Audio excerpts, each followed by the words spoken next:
सभी आदरणीय महानुभाव, साथियों, वेंकैया जी को मेरी तरफ से भी शुभकामनाएं।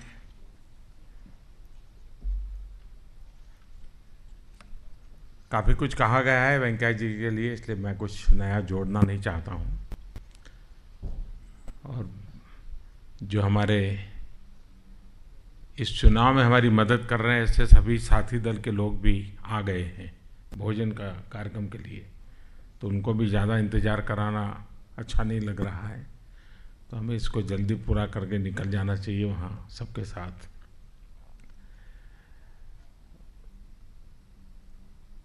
मैं इस कालखंड की तरफ आपका ध्यान आकर्षित करता हूँ। 2017 से 2022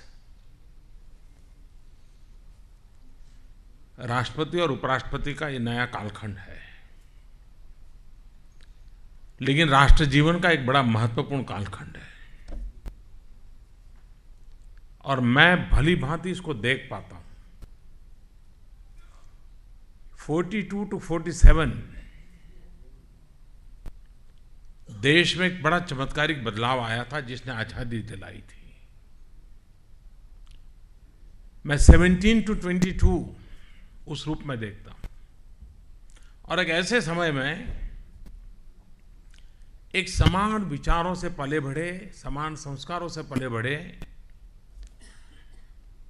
राष्ट्रपति हो, उपराष्ट्रपति हो, पार्लियामेंट के स्पीकर हो, या हम सब लोग जो हैं जिनको दायित्व मिला है, हम एक ही कुनबे के, एक ही परंपरा से पले बड़े लोग हैं। ऐसा अवसर आजादी के बाद शायद पहली बार आया है।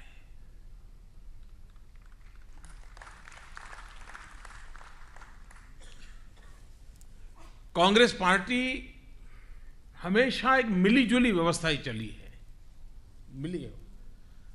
हर कुनबे के लोगों का एक अम्ब्रेला के रूप में उसका काम रहा है। हम लोगों का रूप अलग है और इसलिए संभावना बहुत है कि हम बहुत कुछ देश को दे पाएंगे इस नेक्स्ट 5 ईयर में।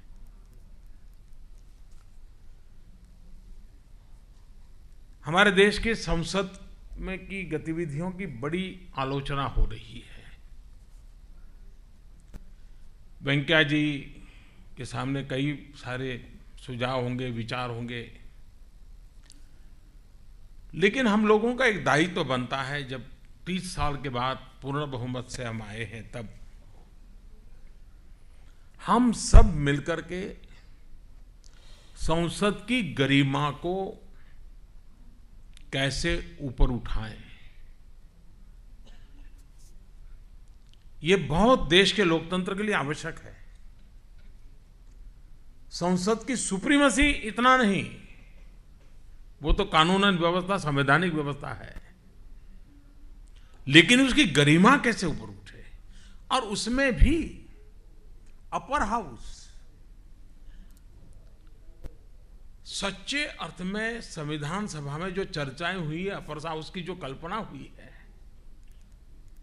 लेटर एंड स्पिरिट में वो अपर हाउस कैसा हो हमारे देश का, वहां की चर्चा का स्तर क्या हो, वहां के लोगों का व्यवहार क्या हो, 125 करोड़ देशवासियों को ये अपर हाउस किस प्रकार से गाइड करे।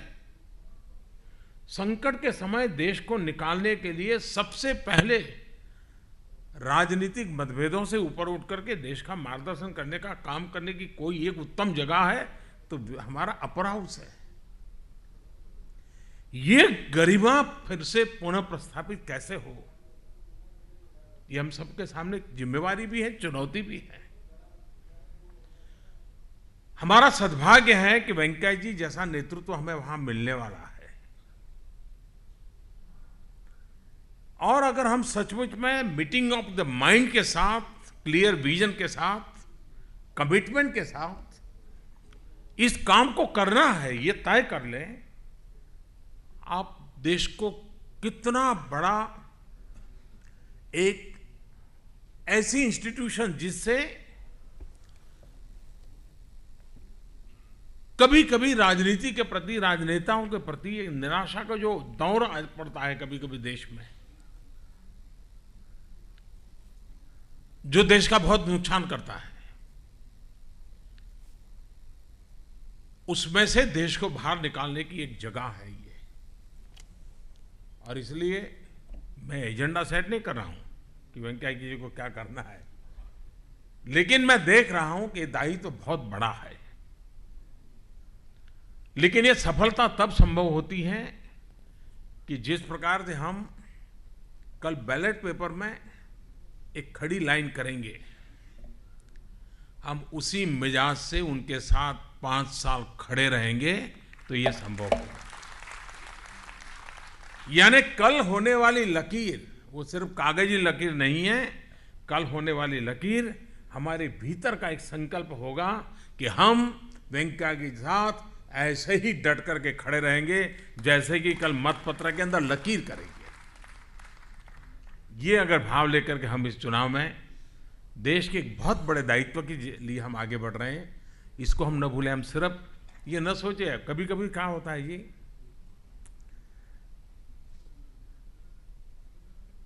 ज्यादातर आपने देखा होगा कि बेटी जब बहू बनती है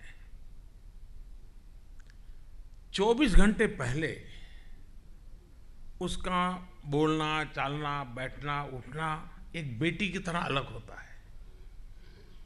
लेकिन 24 घंटे के बाद जैसे ही वो बहू बन जाती है, ससुराल जाती है, उसके पूरे व्यवहार में पता नहीं कुदरत उसको क्या ताकत देती है, एकदम से बड़ा बदलाव महसूस होता है। एक नई जिम्मेवारी के साथ हम लोग कभी संगठन में काम किए होंगे, आंदोलन किए होंगे, नारेबाजी की होगी, पुतले जलाए होंगे, लेकिन भूल जाते हैं कि अब वो नहीं रहा, कुछ और हो गए हैं। एक बेटी बहू बनने से जो बदलाव भीतर फील करती है, हम भी एक ऐसे जनप्रतिनिधि हैं, हमारे भीतर ये चीजें इवॉल्व होनी चाहिए। हम दल के होंगे, इलाके के होंगे, लेकिन हम देश के भी हैं। ये भाव निरंतर आवश्यक होता है लोकतंत्र में। और मैं तो देख रहा हूं कि वेंकैया जी में इतना जल्दी बदलाव आया कि मुझे बीच में कहना पड़ा कि भाई आप जैसे वेंकैया थे वैसे तो अब दिखो। वो ऐसे चलना शुरू कर दिए थे। लेकिन वो हफ्ते 10 दिन में ठीक हो जाएगा।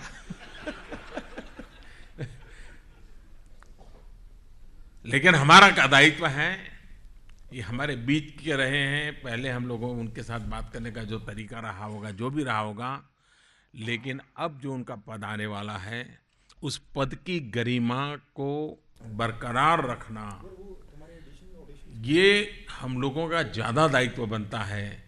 हम उस मिजाज में न रहे क्या रे वेंकैया तो अपना है, पहले तो यार मैं उसके साथ टेबल पे खाना खा लेता था, चाय पी लेता था। जी नहीं, वो हमारे होने वाले उपराष्ट्रपति हैं, संवैधानिक पद के गरिमा पर बैठे हैं।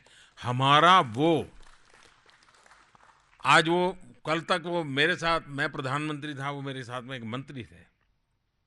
किसी समय वो अध्यक्ष हुआ करते थे, मैं मंत्री हुआ करता था। तो ये बदलाव होने के बाद भी हम लोगों को उस पद गरिमा को रिस्पेक्ट बनाए रखना, ये हम लोगों को सीखना पड़ता है जी, वरना कभी बड़ा मुश्किल हो जाता है। मैं चाहूँगा कि हम इन चीज़ों को करेंगे और वेंकैया जी की सफलता ही हम सबकी सफलता है।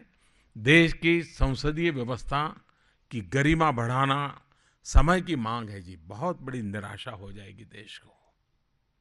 सरकार सिर्फ अच्छे काम करे इतने से इनफ नहीं है। संसदीय व्यवस्था, संसदीय गरिमा, संसदीय आचरण, ये चीज़ों का बहुत महत्व है और इसमें वेंकैया जी की भूमिका बहुत बड़ा रोल प्ले करेगी, मुझे विश्वास है।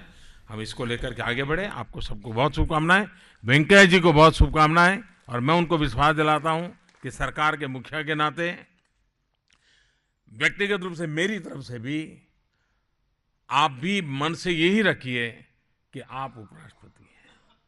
ये आपको मन में लाना पड़ेगा।